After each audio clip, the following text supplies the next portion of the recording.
Capítulo 9. Uma questão de cor. Aquela velha indesejável da Rachel Lynde veio aqui hoje novamente importunando-me para que contribuísse com a compra de um novo carpete para a sacristia, disse o Sr. Harrison irritado. Eu detesto aquela mulher, mais do que qualquer pessoa que eu conheço. Ela consegue condensar um sermão completo, com texto, comentário e aplicação em meia dúzia de palavras, e arremessá-los em você como um tijolo.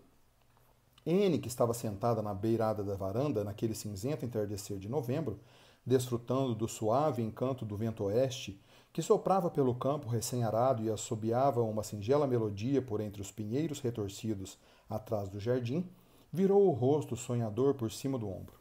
O problema é que o senhor e a senhora Lynde não se entendem, ela explicou. Esse é sempre o problema quando as pessoas não gostam umas das outras. Eu também não gostava da senhora Lynde, de início, mas aprendi a gostar dela assim que comecei a entendê-la. Talvez algumas pessoas possam gostar da senhora Lynde com o passar do tempo, mas eu não continuaria comendo bananas só porque me dissera que aprenderia a gostar delas se o fizesse, rosnou o Sr. Harrison. E quanto a entendê-la, eu entendo que ela é uma intrometida incorrigível, e eu disse isso a ela. Ah, ela deve ter ficado profundamente magoada, disse Anne em tom de repreensão. Como o senhor pôde dizer isso? E disse coisas terríveis à senhora Lynde. Eu disse coisas terríveis à senhora Lynde muito tempo atrás, mas só porque tinha perdido a paciência. Não conseguiria falar nada assim de forma deliberada.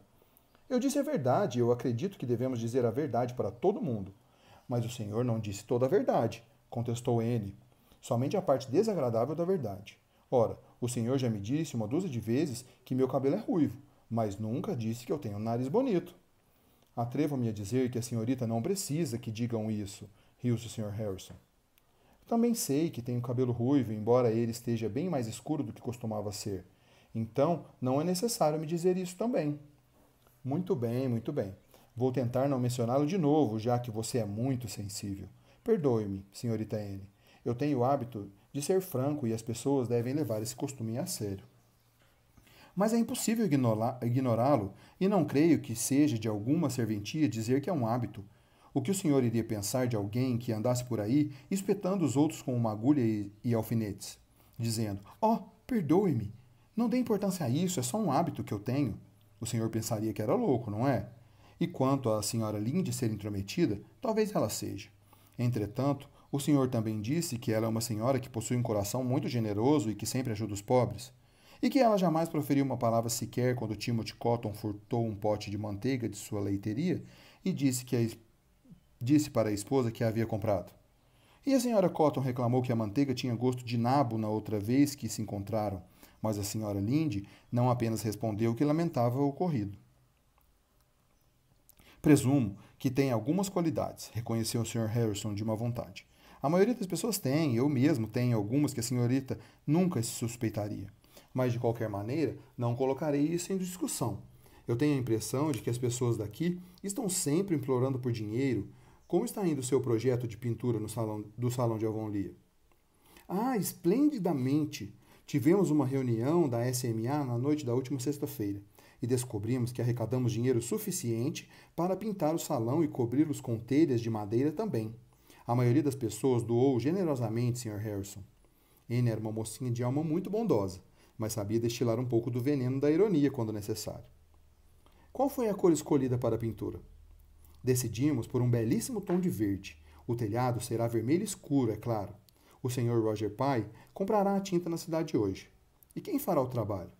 O Sr. Joshua Pye, de Carmody. Ele está quase terminando o telhado. Tivemos que contratá-lo, pois cada um dos Pye, e o senhor sabe que são 4 famílias, falou que não doaria 1 centavo se Joshua não ficasse com o trabalho. Doaram $12 entre si, e achamos que era muito a perder, apesar de algumas pessoas pensarem que não deveríamos ter cedidos para os pais. A senhora Lynde costuma comentar que eles tentam dominar tudo. A principal questão é se esse Joshua fará um bom trabalho. Se fizer, o sobrenome dele não fará diferença. Ele tem a reputação de ser um bom trabalhador, mas dizem que é um homem bem peculiar, ele raramente fala. Ah, então ele é peculiar mesmo, ironizou o Sr. Harrison. Ou, pelo menos, esta é a opinião do pessoal daqui. Eu nunca fui muito falante até chegar em Avonlea. e ter que começar a tagarelar para defender-me. Ou a senhora Linde diria que eu era surdo e começaria a arrecadar doações para que eu aprendesse a língua de sinais. Ué, já vai embora, senhorita Anne? Eu preciso ir. Eu tenho que remendar algumas roupas de Dora esta noite. Além disso, Dave provavelmente já deve ter partido o coração de Marilla por alguma nova travessura. A primeira coisa que ele disse hoje pela manhã foi: Para onde vai a escuridão, Anne? Eu quero saber. Respondi-lhe que a escuridão ia para outro lado do mundo, mas após o café da manhã ele afirmou que não, que ela se escondia dentro do poço. Marilla contou que o flagrou 4 vezes pendurado na beirada do poço só hoje, tentando alcançar a escuridão. Ele é muito endiabrado, declarou o Sr. Harrison. Ontem ele veio aqui e puxou 6 penas da cauda do Ginger, antes que eu tivesse voltado do celeiro. O pobre pássaro está abatido desde então. Aquelas crianças devem dar um enorme trabalho para vocês. Tudo que é válido na vida dá algum trabalho, disse Anne, secretamente determinada a perdoar a próxima traquinagem de Dave, não importando o que fosse, pois ele havia se vingado do papagaio por ela. Naquela noite, o Sr. Roger Pye trouxe a tinta para casa e o Sr. Joshua Pye, um homem ranzinza e taciturno, deu início à pintura no salão no dia seguinte. O homem trabalhou sem ser interrompido. O salão situava-se no que chamavam a estrada de baixo. Essa estrada sempre ficava úmida e enlameada no final do outono, e as pessoas que iam para Carmody usavam a estrada de cima. O salão embrenhava-se tão intimamente no bosque de abetos que era praticamente invisível, a menos para quem se aproximasse. O Sr. Joshua Pye trabalhou à vontade em meio à solidão e independência tão necessárias ao seu coração reservado. Na sexta-feira à tarde, o Sr. Pye terminou a tarefa e voltou para casa em Carmody. Pouco depois de sua partida, a Sra. Rachel Lynde foi até lá, enfrentando a lama da estrada de baixo pela curiosidade de ver como o salão tinha ficado com a nova pintura. Quando passou pela curva dos abetos, ela viu. A visão afetou a Sra. Lynde de maneira estranha.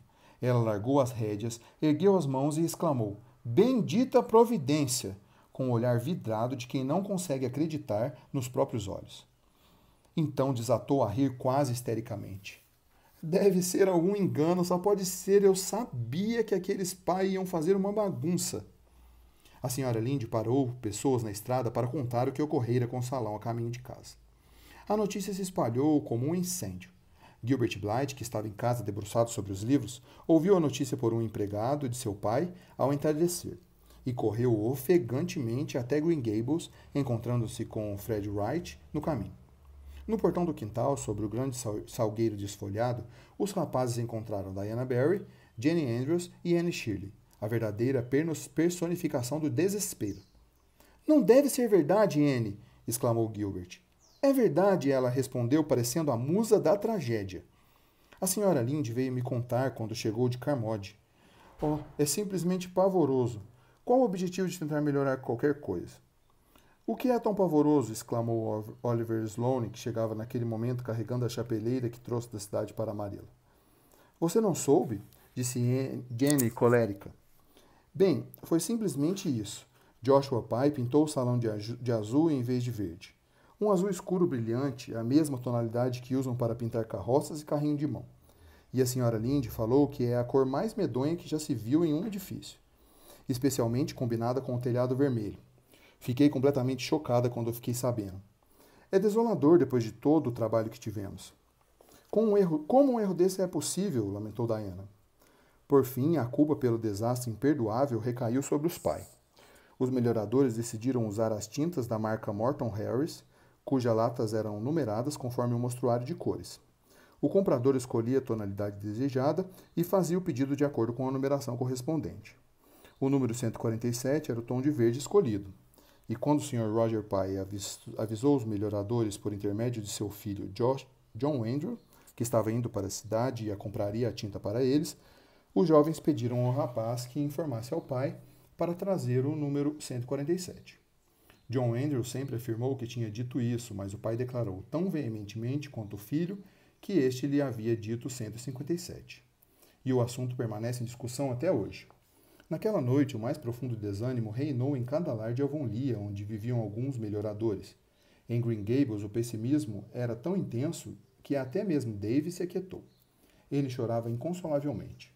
Eu devo chorar mesmo que já tenha quase 17 anos, Marilla. Ela soluçou. É tão mortificante, é a marcha fúnebre do enterro da nossa sociedade de melhorias.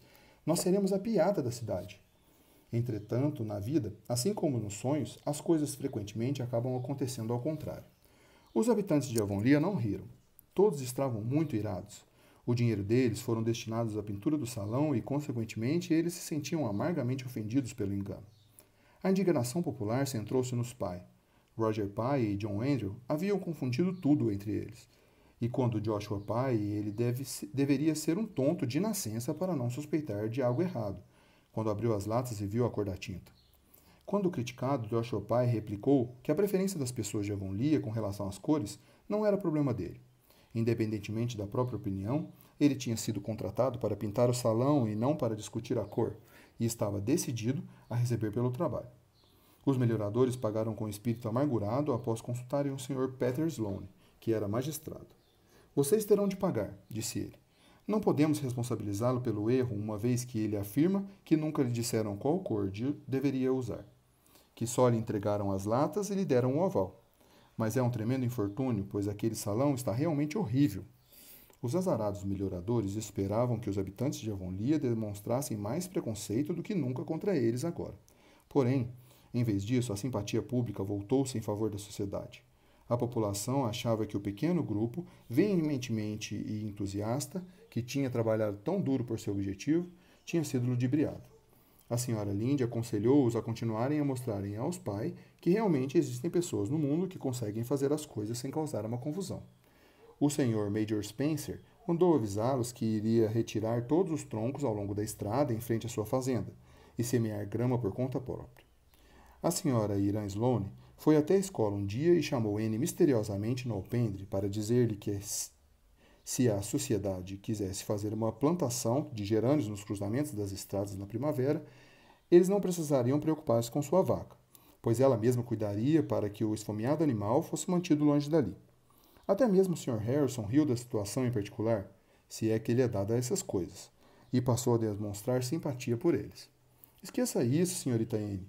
A maioria das pinturas vai ficando mais feia cada ano, mas aquele azul é tão feio já de início que pode até ficar melhor com o desgaste do tempo. E o telhado está muito bem arrumado e pintado. As pessoas poderão sentar-se no salão em dias de chuva sem ter medo das goteiras. De qualquer forma, vocês conseguiriam fazer muitas coisas. Mas o salão azul de Avonlea será motivo de piada em todos os povoados vizinhos de agora em diante, retrucou Anne com amargura. E verdade seja dita, foi o que aconteceu.